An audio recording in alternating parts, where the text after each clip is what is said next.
So, I want to do a video on Ron Paul.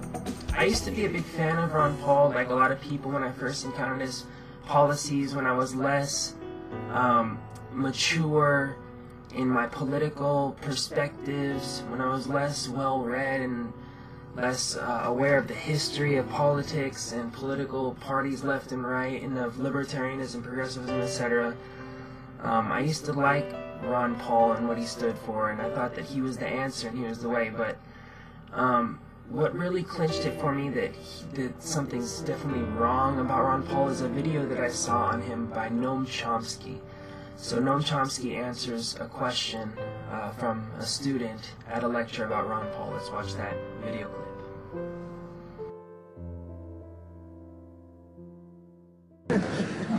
Ron Paul's a nice guy. If I had to have dinner with one of the Republican candidates, I'd prefer to have it with him. But his policies are off the wall. I mean, sometimes I agree with him, like I think we ought to end the war in Afghanistan. But if you look at the other policies, I mean, it's kind of shocking. So, and the principles that lie behind them, I don't know what to say about them. So you probably saw or maybe read in the Republican debates at one point, he was kind of brought out who he is. He was asked, he's against federal involvement in health and anything. He was asked something like, well, what if some guy's in a coma and he's going to die and he never took out insurance? What should happen? Well, his first answer was something like, it's a tribute to our liberty. Okay, so if he dies, that's a tribute to how free we are. Right. And he kind of backed off from that. I think it was a huge applause when he said that. But after later reactions from elsewhere, backed up and said, well, the church will take care of charity. That's not a problem. Right. I mean, this is just savagery. And it goes across the board. In fact, this holds for the whole so-called libertarian ideology.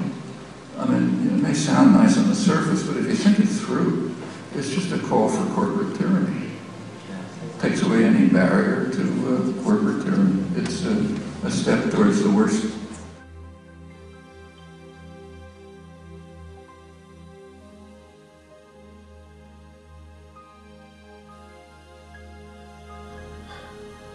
So, Ron Paul has got so many young kids turning to the right, to the conservative side. He's used these young kids to create a right-wing movement in this country.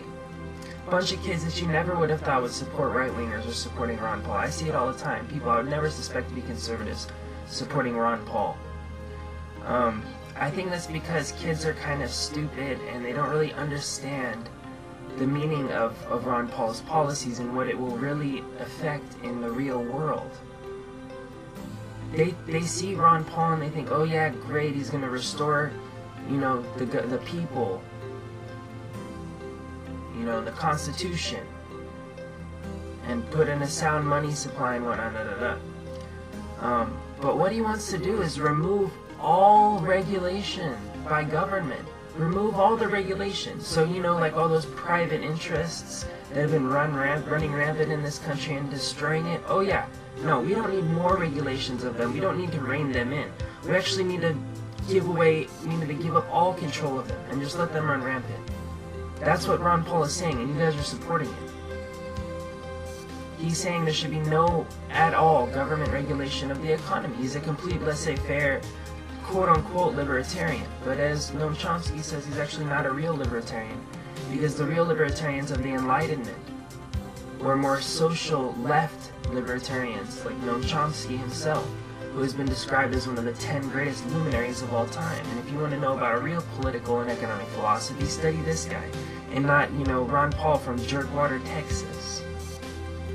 Mr. Ayn Rand, lover. You guys gotta understand the origin of this philosophy. This selfish, me-centric philosophy. This is what got us here in the first place. Ronald Reagan, with his Reaganomics, orienting the economy to promote individual, upward ascension at the detriment of the rest of the country. Writing all these bills into law to give favors to the rich. and strew the poor. If you look at, it's around that time when the income inequality started to raise and you know, pull away. And this is the conservative pin you know, poster boy. Ron Paul is a big fan of Ayn Rand, who's a friggin' sociopath, who is just completely crazy. These type of people, they want to throw away all the progressive policies that we've earned in the last 100 years. Yeah, you know, civil rights, that whole thing that took a whole generation of movement. It took a whole generation of people to push hard and hard and hard and to fight and to win civil rights. He wants to throw it all away because it's unconstitutional, quote unquote. Mr. Paul, we have the ability to augment the Constitution, to write new laws into effect.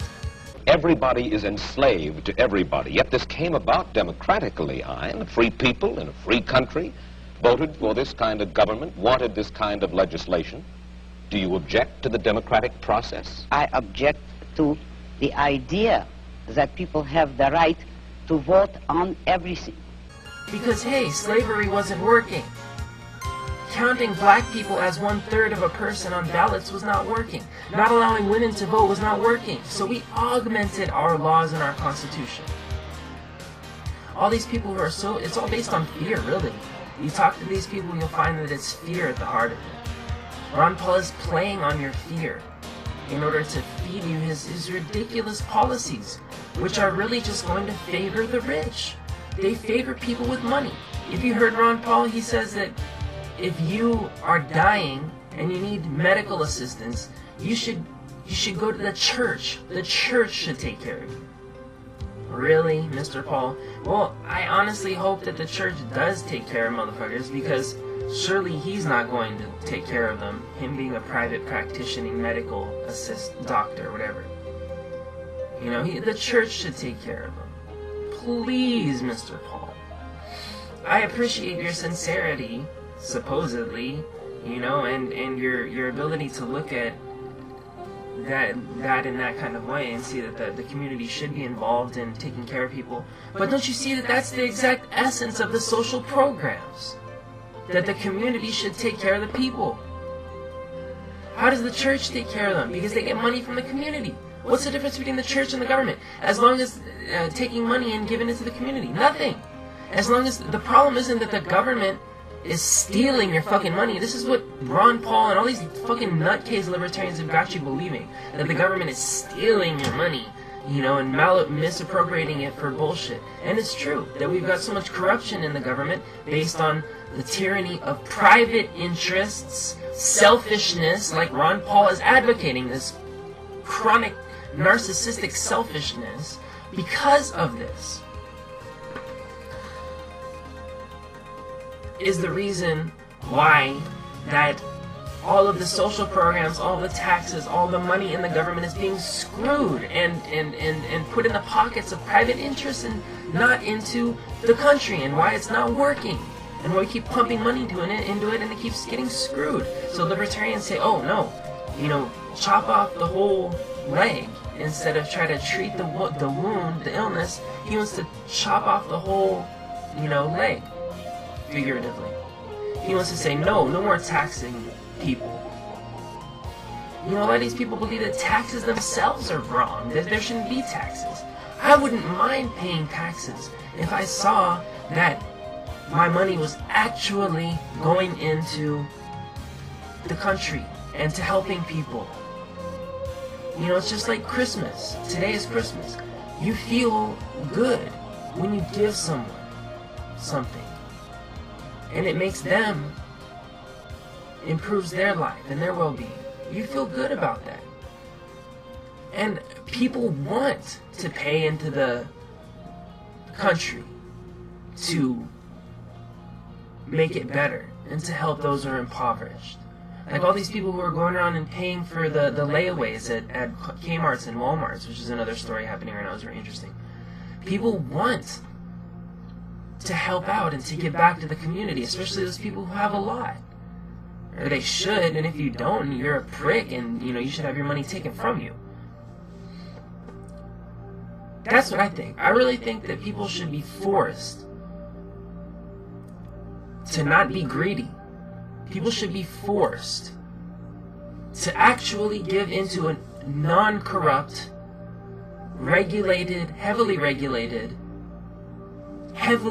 transparent, and heavily observed system where the money is treated almost as sacred. Like the money in the Holy Temple of Jerusalem was sacred as to be used in services to the people. That's what our money should be like in the government. It shouldn't be that the government is not allowed to take your money. It shouldn't be that there should be no government. Well, in the current system anyway. And if you want to talk about like complete anarchy and actually how that can work, that's a whole other story. But in the current system as we have it, the government should be transparent. And we should have a nice-sized government with nice-sized policies, with good departments. But we should have it in such a way that the people are actually in control of it. Not that a private group of oligarchs are in control. And that's the real problem, and that's what Noam Chomsky says. But Ron Paul wants to distract you from this. Because why? Because he's in the hands of the oligarchs. He's in the pockets of the oligarchs. He is actually a psyop.